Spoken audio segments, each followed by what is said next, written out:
1 Timóteo capítulo 5, versículo de número 8. O pastor Everton fez para mim a chamada do culto. E o chamado do culto é fé e família. Diga comigo, fé e família. Diga mais uma vez, fé e família. Diga comigo, fé e família. Caminho de mãos dadas. A palavra de Deus diz assim: ora, se alguém não tem cuidado dos seus, especialmente da sua própria casa, tem negado a fé e é pior do que um descrente. Pai, nessa noite nós adoramos o Teu nome, lendo a Tua palavra. Adoramos o Teu nome de coração aberto para receber de Ti o que o Senhor tem preparado para nós. E eu creio que não é pouca coisa, Senhor, porque a Tua palavra diz que nem olhos viram, nem ouvidos ouviram, nem jamais penetrou em coração humano o que o Senhor tem preparado para aqueles que o amam. Então, Deus, nessa noite, faz o Teu querer mais uma vez, em nome de Jesus. Amém. A gente percebe a dificuldade que algumas pessoas têm em compreenderem que a fé e a família caminham de mãos dadas. Alguns tentam fazer uma separação, tentando mostrar que a fé é uma coisa, a família é outra, e não é o que nós encontramos ao lermos as Sagradas Escrituras. Deus que não só criou a família como um núcleo base da sociedade, mas Ele também deseja que através da família o nome dele seja glorificado. Então Deus fez a salvação para a humanidade, promoveu a salvação para a humanidade como um dom, um presente. Mas o propósito de Deus em manifestar-se através da família é em fazer o seu nome conhecido e glorificado na terra. Mas a verdade é que muitos não compreenderam isso e tratam de forma leviana o compromisso com a sua família. E nós vamos entender isso falando e ouvindo o que Deus tem na sua palavra. Então, quando Deus fez a família, o desejo do coração de Deus é que haja dentro de nós uma ocupação em cuidar daquelas pessoas que estão convivendo conosco. E nós temos não só o zelo pela parte material, mas também temos o zelo pela parte espiritual dos nossos entes queridos. Um cuidado no sentido geral.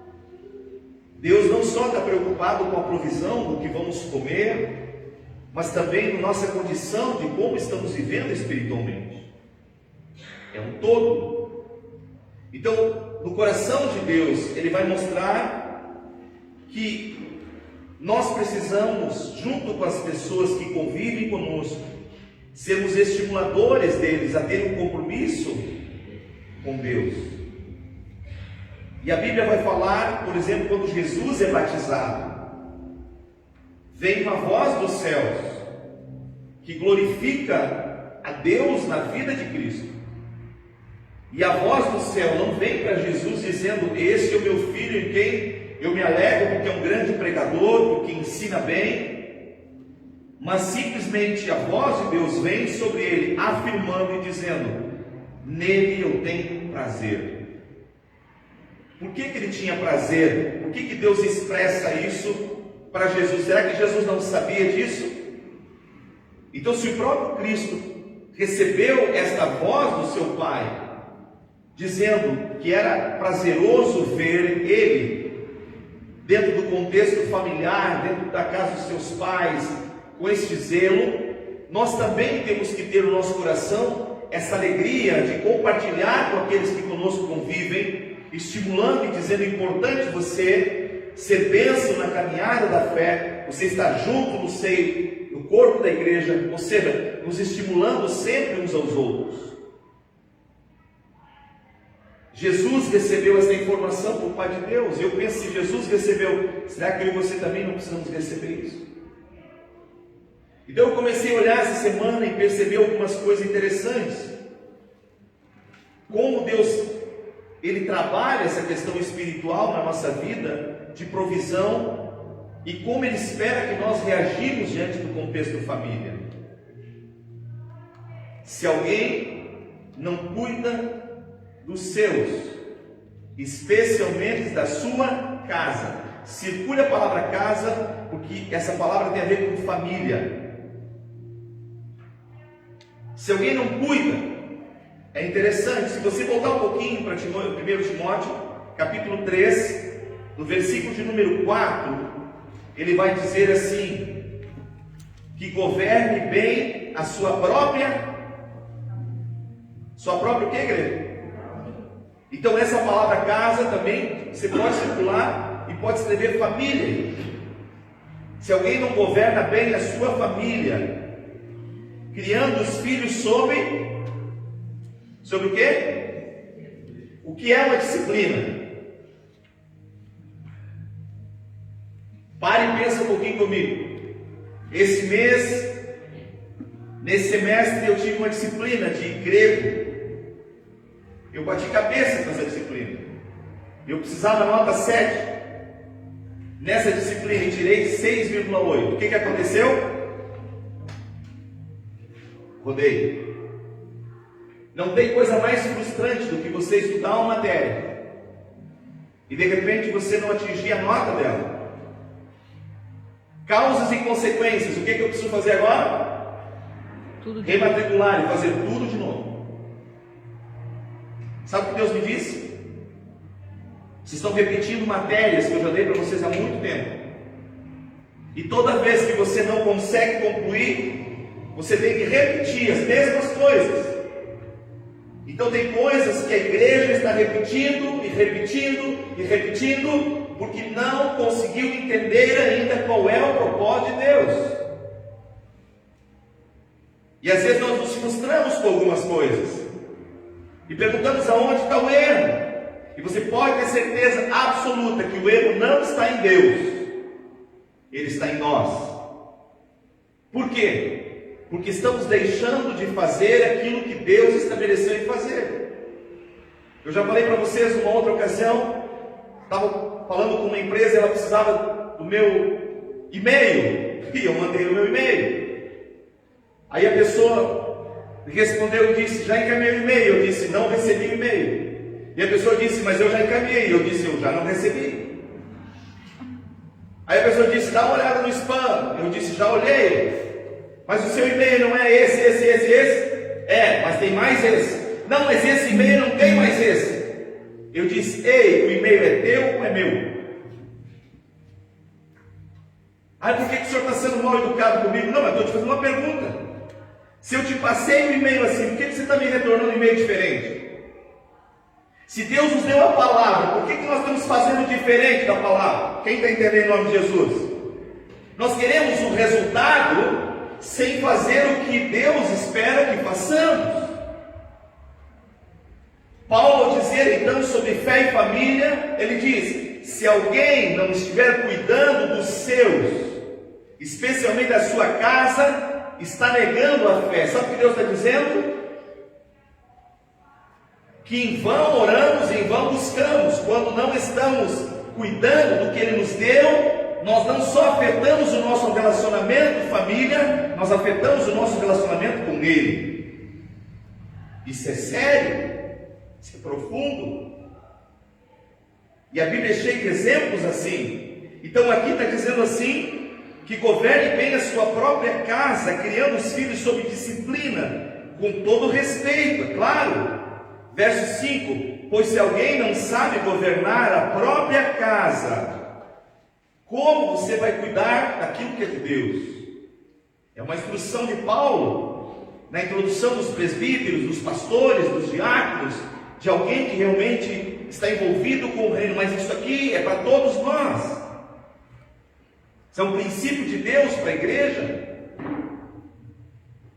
Então, ao longo desses anos, eu já bati de frente com algumas pessoas e disse, queridão, queridona, atenta ao que Deus está falando com você. Você está preocupado com uma coisa, quando você teria que estar preocupado com outra. Você está preocupado em fazer algumas coisas para Deus, mas o fazer para Deus passa pela tua casa, pelo zelo e o cuidado da tua família. Se você for zeloso e cuidadoso, amoroso com a tua família, você vai ter a aprovação de Deus e tudo fluirá na tua vida. Mas se você negligenciar esse princípio de Deus na tua vida, você vai orar, jejuar e buscar, mas a tua vida vai estar trancada. Não sou eu que estou dizendo, é Deus. Existem princípios que Deus estabeleceu e Ele não vai mudar. Então aqui diz que a gente precisa ter o cuidado de governar bem a nossa casa, de cuidar da nossa família, do bem-estar dos nossos filhos, de saber hoje o que está permeando a mente e o coração deles. Por quê? Porque nós somos responsáveis. Deus nos entregou essa tarefa. E isso é sério, isso é profundo. Então você vai ver que a fé, ela está junta com a família. Quando o bem-estar da família está legal, a minha fé está legal.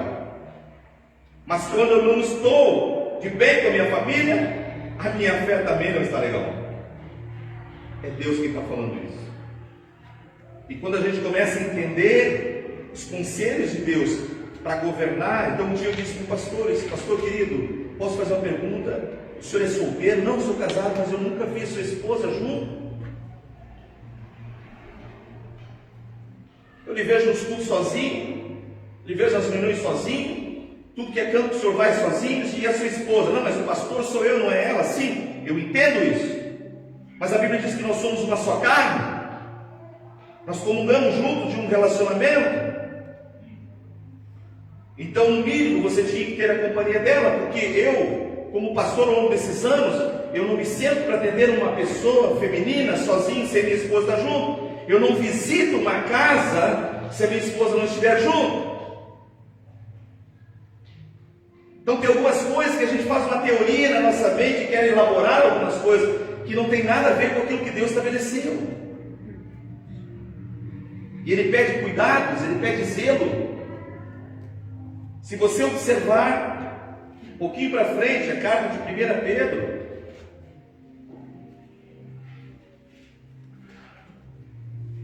e é por isso que nós não podemos fazer separação entre a fé e a família. 1 Pedro, capítulo 3,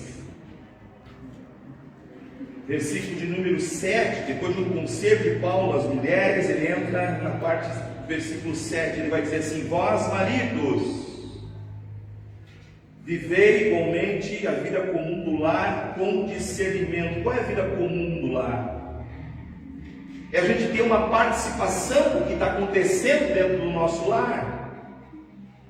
Deus espera de nós esta participação, os maridos, os homens, que ele se preocupe com o bem-estar da sua esposa, que ele se preocupe com o bem-estar dos seus filhos, no contexto espiritual, no contexto emocional, que ele esteja inserido com o que está acontecendo. Por quê? Porque é responsabilidade nossa. E aí ele vai dizer aqui, tendo discernimento e tendo consideração para com a vossa mulher, uma parte mais frágil.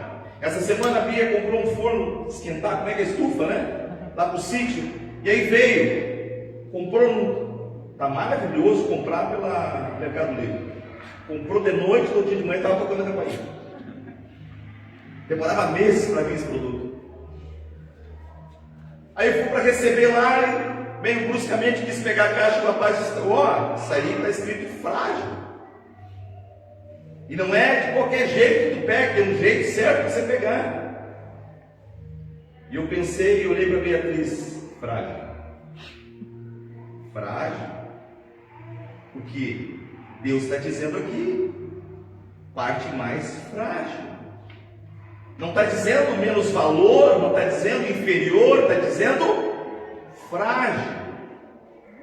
E para você ver como a fé trabalha com a família, segue o texto decorrendo para você perceber o que diz. Tratai-a com dignidade, porque sois juntamente herdeiro da mesma graça de vida. Tem uma vírgula. E o que diz? Para que não se interrompam as vossas.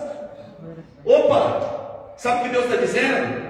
Não adianta você em casa tratar com amargura, xingar, gritar, maltratar, e aí vem para a igreja e levanta as mãos e canta e diz: eu vou jejuar, eu vou fazer um propósito. Deus está dizendo: ei, eu estou assim para ti, porque a fé e a família estão juntos. Trata bem em casa e você vai ter o retorno de Deus. Não trata bem, você não vai ter o retorno de Deus. Uma coisa está interligada à outra, não há uma dicotomia de separação. Não são duas coisas. Diga comigo: fé e família. Caminho juntos. É propósito de Deus.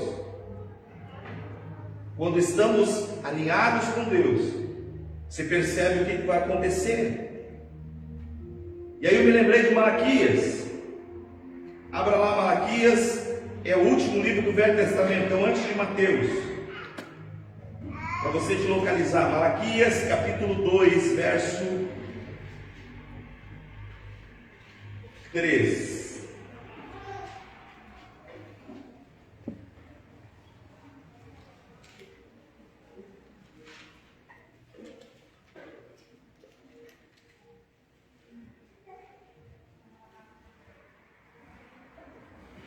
Aliás, a partir do verso 10. Na minha Bíblia tem um tópico. O que tem na tua aí? O que está escrito? Antes do versículo 10. O que diz aí? Advertência contra a infidelidade conjugal. Advertência contra infidelidade conjugal. O que Deus está dizendo? Advertência contra a mancada na tua família. É isso que Deus está dizendo. Aí vai o texto, ó. Não temos nós todos o mesmo Pai? Uma pergunta. Não nos criou o mesmo Deus? Outra pergunta. Por que seremos desleais uns aos outros, profanando a aliança de nossos pais? Judá tem sido desleal e abominação se tem cometido em Israel e em Jerusalém, porque Judá profanou o santuário do Senhor, o qual ele ama, e se casou com adoradora de deuses estranhos. No verso número 15, ou vamos ler o 14.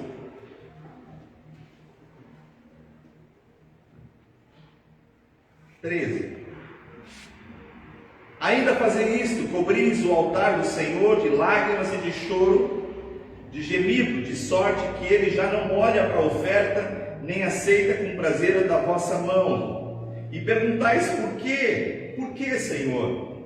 Porque o Senhor foi testemunha da aliança entre ti e a mulher da tua. Do que Deus foi testemunha? Da nossa família. Diga comigo: Deus é fiel testemunha. Olha só. Do qual tu fostes desleal, sendo ela a tua companheira e a mulher da tua aliança. Não fez o Senhor o mesmo, que havendo nele um pouco de espírito? No verso 16 diz: porque o Senhor, o Deus de Israel, diz que odeia a separação, e também aquele que cobre as suas vestes de violência. Então, já no Velho Testamento ou no Antigo, como alguns costumam dizer, Deus já se pronuncia a respeito de por que ele zela por algumas coisas e por que Deus não abriu mão delas. Você vai ver que todo o núcleo dos mandamentos de Deus tem a ver com proteção familiar. Mas, pastor, mas não foi abolido os mandamentos? Deus fez 10 mandamentos. 5 eram leis cerimoniais e 5 leis morais. Tudo que era lei cerimonial, que era cerimônia, Jesus aboliu. Mas as leis morais valem até hoje. Exemplo: a Bíblia diz: honra pai e mãe. Isso é uma lei moral. Deus está dizendo: você quer prosperar na tua vida? Você quer ser bem sucedido? Você quer viver bastante? Então preste atenção. Hoje o mundo produz livros faça terapia, vende-se coach, tudo com o desejo de estimular as pessoas a progredirem e crescerem. Está sim, cheio de pessoas vendendo isso. É no Instagram, é no Facebook, em todas as plataformas digitais. E você vê cada dia mais as pessoas mais apertadas, com mais dificuldade. Por quê? Porque a questão não é o que você vai aprender de um bom coach, de um bom livro que você vai ler, de uma boa experiência de uma faculdade que você vai ter, mas é o quanto você presta atenção no que Deus estabeleceu. E se ele diz honra, significa honra. E ele fala duas coisas na honra sobre a família. Ele vai falar sobre ser bem sucedido e vai falar sobre longevidade. Pergunto para você: quem não quer ser bem sucedido? Quem não deseja ir bem na vida? Aí Deus diz: se você quer ir bem na vida, o sucesso não depende do que você vai estudar, o sucesso não depende dos livros que você vai ler, o sucesso não depende da grande faculdade que você vai fazer, o sucesso depende da honra que você der àquilo que Deus pede honra. Porque se você honrar, Deus disse: eu te farei próspero. Deus falou isso. Agora mais, ele vai falar também sobre longevidade. Longevidade significa viver bastante. Talvez isso explique um pouco de algumas coisas que a gente não entendeu nessa pandemia. Aí você diz: como assim, pastor? Deus escolheu alguns? Não, a palavra dele já predestinou algumas coisas. Coisas que eu e você não sabemos. Por exemplo, você sabe que quem morreu honrou ou desonrou? Não sabe, mas Deus sabe. Você entende em nome de Jesus? Mas quando você tem o princípio da honra, você está dentro do contexto de família e fé, guardando aquilo que Deus te deu. Então significa que quando algo no teu organismo entrar, ele vai combater não com as tuas células, mas tem uma célula mãe no teu corpo chamado o sangue de Jesus Cristo, que vai combater aquilo dizendo: eu tenho um pacto com esta pessoa. Eu consigo entender algumas coisas pela palavra de Deus. Por que Deus então faz as coisas acontecer dessa forma? Aí você começa a ter sentido e observar mais profundamente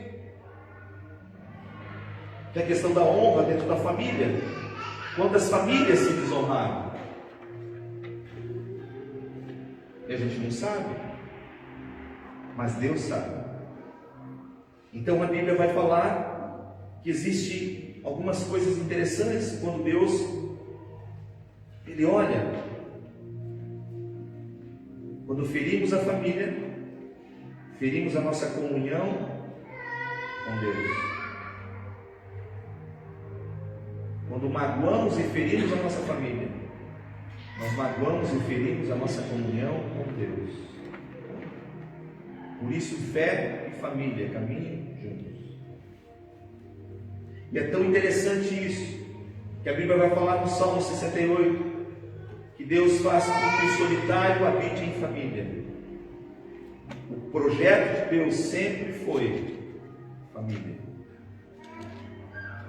E já se passaram mais de 2000 anos desde o advento de Cristo e continua sendo família. Diga comigo: o projeto para a humanidade é salvação, mas o plano para a humanidade é família. Deus criou família. E quando nós honramos, quando nós nos preocupamos, então você vai começar a ver algumas coisas acontecendo interessantes. E a semana eu estava me lembrando, estava sentado no sofá e vi uma foto que a minha irmã postou da minha mãezinha. E ela já partiu, está com Deus na glória. E senti aquela saudade de dar um abraço nela. E começou a me vir um filme na cabeça. E lembrar-me quando pequeno, 6, 7 anos, Minha mãe era uma benzedeira, e a nossa casa vivia cheia de pessoas que todos os dias frequentavam a nossa casa. E a minha mãe, na sua ignorância, fazia aquilo como achando que era agradável a Deus. Por anos ela fez isso, até o Evangelho de Jesus entrar na nossa família. E quando o Evangelho de Jesus entrou na nossa família, quebrou-se um ciclo e iniciou-se um novo ciclo. Então hoje eu me alegro porque eu vi minha mãe partir na glória, mas eu vi os nossos irmãos se convertendo, sendo batizados, mas eu também vi os meus filhos se entregando a Cristo, e já estou vendo no futuro os meus netos se entregando a Cristo, ou seja, uma linhagem toda comprometida com a presença de Deus, e isso é uma coisa que nós temos que observar profundamente. Deus espera isso de nós. Isso independe se eu nasci num berço cristão, ou se eu me converti depois de algum tempo de vida, não importa o tempo, o que importa é quando você compreende e passa a viver aquilo que é a vontade de Deus. Eu me lembro alguns anos atrás, um rapaz estava para fazer um estudo bíblico, ele fez a inscrição e na última hora desistiu. Eu fui perguntar para ele por que ele não queria fazer mais. Ele disse: pastor, mas eu comecei a ver algumas coisas na minha vida, e uma delas, eu já venho de um segundo relacionamento, então não tem por que eu fazer esse estudo, tem por que eu estudar esses 2 anos nessa escola, porque eu não vou ter aproveitamento na minha vida, eu já não sou mais qualificado para o pastoreio, a Bíblia diz que é marido de uma só mulher, então eu perdi essas características, então eu não preciso. Eu olhei firmemente nos olhos dele e disse: vou te dizer uma coisa para você, você não vai gostar. Ele disse: o que, Maurício? Eu disse: egoísmo. Mas por que você está pensando em você? Você tem 2 filhos, um tinha 9, um tinha 11. Eu disse: teus 2 filhos tem tudo para dar certo. Jesus entrou na tua vida. Se você te preocupar em aprender e passar para os teus filhos, o Evangelho quebra um ciclo de erros na tua vida e constrói um ciclo de bênção na tua vida. E não nos damos conta. Mas pastor, como assim? O projeto de Deus está dentro da Bíblia. Quando houve a primeira destruição da terra, Gênesis capítulo 5, capítulo 6, Deus achou graça em Noé e disse: Noé, tem um compromisso, você vai fazer uma arca. E Noé fez segundo a instrução de Deus, e a Bíblia diz que foi salvo Noé e a sua. Não foi só Noé. Depois de Noé nós temos outro acontecimento, Abraão. Quando estava para destruir Sodoma e Gomorra, Deus falou com Abraão. E a Bíblia diz que Deus mandou um mensageiro até a cidade para dar um aviso a Ló: pega a tua esposa, tuas 2 filhas e sai correndo desta cidade. Deus salvou Ló e a sua família. Quando Josué entrou em Jericó, com a promessa de Deus de conquistar Jericó, Jericó ia ser abalada, os muros iam cair e tudo ia ser destruído. Houve um pacto naquela cidade com uma mulher, uma prostituta chamada Raabe. E o texto diz lá em Josué capítulo 6: foi salvo Josué, sua família e seus parentes. Então se percebe que Deus sempre se preocupou com a família. O que eu faço afeta a minha família, ou positivamente ou negativamente. O que você faz afeta diretamente a tua família, ou positivamente ou negativamente. E é por isso que nós temos que observar os princípios que Deus estabeleceu. Como Deus olha isso, como Deus trabalha, sabe? De uma forma tremenda. Quando você vai para o Salmo 128, abra lá.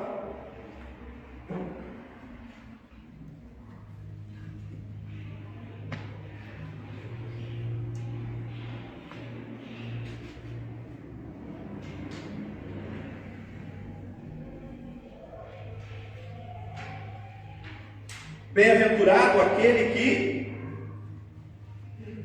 teme ao Senhor e anda nos seus caminhos. Do trabalho das suas mãos comerás e feliz será. Tudo te irá bem. Verso 3: tua esposa no interior da tua casa será como a videira frutífera. Está dizendo bênção. Teus filhos ao redor da mesa, como o rebento da oliveira. Filhos bênçãos. Se compreende como Deus trabalha dentro desse contexto, usando a família. Então, se queremos ter uma vida abençoada, precisamos olhar para esse núcleo chamado família.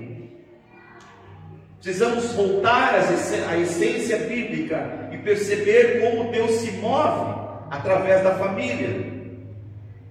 Eu estava pensando no meu coração, dizendo, puxa, é interessante como Deus abençoa a família, certamente porque ela é importante para mim. Então Deus me abençoa porque a Bia é importante para mim, meus filhos são importantes para mim. Mas aí eu percebi que é muito mais do que isso. Claro que também Deus está nos abençoando porque é importante para nós, mas antes de ser importante para mim, é importante para Deus. E aquilo que tem importância para Deus é aquilo que Ele investe, é naquilo que Ele trabalha, é naquilo que Ele quer ver próspero. Então Ele diz, quando você te preocupa, com temor no coração, em servi-lo, em honrar aquilo que Ele tem te dado, as coisas começam a ser bênção na tua vida. Em outra partida Ele está dizendo, se você te mover de uma forma diferente do que eu estabeleci, e você não cuidar bem da tua família, você pode estar fechando vertentes na tua casa. Você pode estar tentando buscar coisas e remando contra uma maré, simples porque você não está de acordo com a vontade de Deus. Então eu comecei a observar e achei interessante porque Deus havia feito essa promessa lá em Gênesis. Ele disse para Abraão, em ti será abençoado todas as famílias da terra. Você já leu isso lá, não?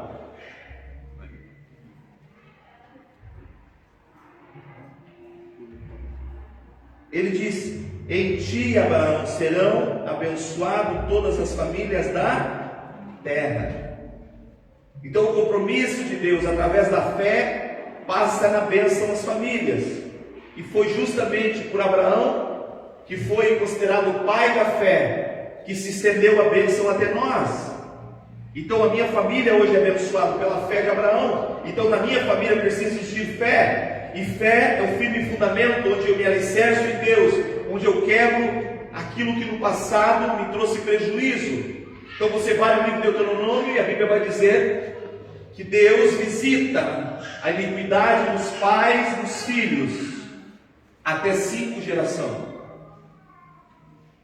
Significa o que eu fizer de errado pode trazer prejuízo 5 gerações à frente de mim. Você entende isso? Significa do pai para o filho, do filho para o neto, do neto para o bisneto, e assim vai, até o tataraneto. 5 gerações podem ser afetadas. Mas a Bíblia também vai dizer que quando você faz algo que agrada a Deus, a Bíblia diz que Deus nos abençoa até 1000 gerações. Não se trata de 5, mas de 1000 gerações. O comprometimento de Deus conosco vai muito além do que nós podemos imaginar ou pensar. Quando nós nos entregamos ao Evangelho para viver o Evangelho, para deixar a palavra de Deus trabalhar em nós. Então algumas pessoas imaginam que cuidar da família é você esporadicamente pegar e ir num bom restaurante, comer uma boa fatia de pizza.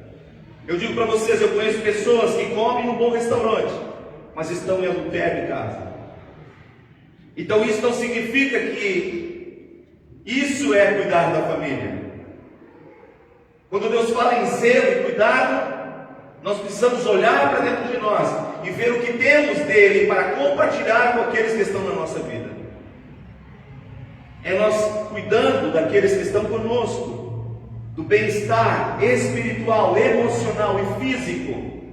E claro que o resultado, temos um esporádico, irmos com a família num restaurante, tomarmos um café colonial, visitarmos alguns locais, legal, mas não é isso somente que vai provar que você está cuidando da tua família. Quem está entendendo em nome de Jesus? É muito além disso. Significa eu saber como está a vida espiritual da minha esposa, eu saber como está a vida espiritual dos meus filhos, e eu estar inserido nisso, de alguma forma, empenhado para que eles cresçam mais em Deus, amando-os, cuidando, protegendo. Então eu estou fazendo com que a fé esteja sendo fundamentada dentro da minha família. Posso ouvir um amém? Deus espera isso de nós. Deus é o Deus da família. Então Deus me disse: muita disciplina sendo repetida. Nós precisamos aprender com Deus. Se Ele disse que tem ponto, é ponto. Não quer escrever mais nada depois do ponto. Se Ele botou uma vírgula, significa que continua. Então nós temos mais algumas coisas a aprender. Se Ele botou exclamação, significa Ele está dizendo isso é importante. Nós voltarmos à essência da palavra de Deus. E eu pergunto nessa noite: quem quer ser bem sucedido? O ano de 2022 está chegando. Quem quer viver bastante nessa terra? Ah, pastor, eu quero. Então não depende do que eu posso produzir, mas depende da minha obediência ao que Deus já de antemão me falou. Disso depende a nossa vida. Disso depende o tempo que temos para viver. Disso depende a qualidade da nossa vida. Se vamos ser prósperos ou não. Passa puramente por fé no fundamento que Deus estabeleceu lá no princípio. Isso é tão sério, Deus, porque a Bíblia diz que o primeiro Adão não estava onde ele deveria de estar. Como assim, pastor Maurício? Simples. Quando a tentação veio na sua esposa, e o lugar de Adão era estar do lado dela, Adão não estava. E a tentação foi mais forte e enredou o coração da sua esposa. Enredou o seu coração. Significa Deus nos dando uma dica importante, que nós precisamos estar próximo daqueles que amamos e cuidando do coração deles. Mas o segundo Adão veio e foi diferente. Por que foi diferente? Porque ele passou a restaurar o que o primeiro Adão tinha quebrado. Consequência de Adão estar junto com a sua esposa acontece mais tarde. Aonde aconteceu o primeiro homicídio? Dentro de uma família. Um irmão matou o outro irmão. Consequência do quê? De um afastamento da fé para com Deus. Isso é profundo e sério. Quando nós não cuidamos da nossa vida familiar, nós estamos assassinando pessoas dentro da nossa casa, sem perceber.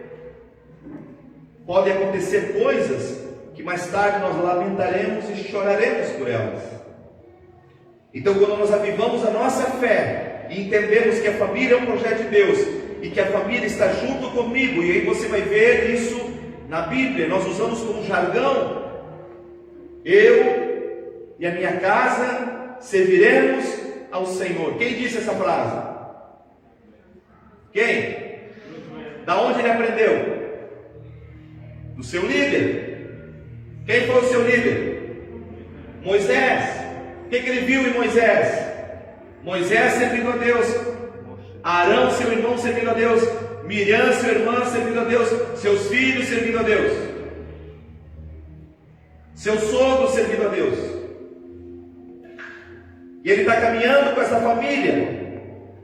Ele enxerga isso. E quando chega a vez e a geração dele agora, ele percebe que se tem uma coisa que precisa andar junto com você, é a tua família.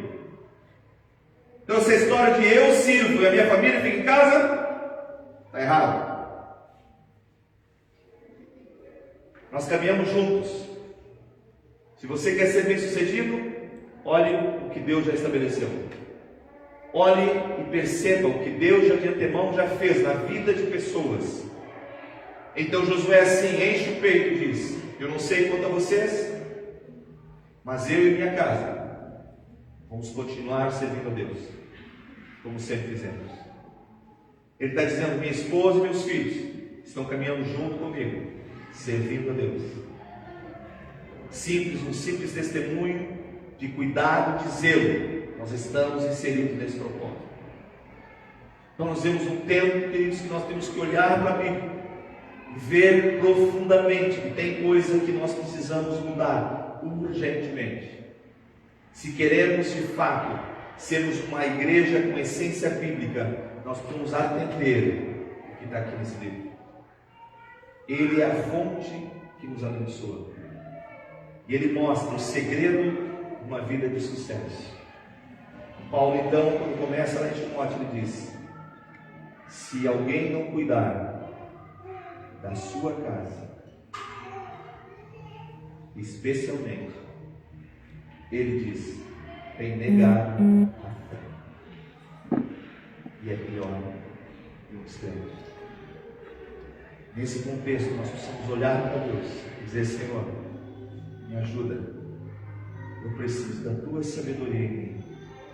Eu preciso da tua graça na minha vida, o teu favor no meu coração, para o Senhor me ajudar a mudar comportamentos em mim, para que a fé que vem de ti e a bênção de Abraão chegue e se regalasse na minha família, na minha casa. Eu possa usufruir do que o Senhor prometeu, e eu possa ser herdeiro não de uma geração, mas de milhares de gerações, puramente pela obediência à tua palavra.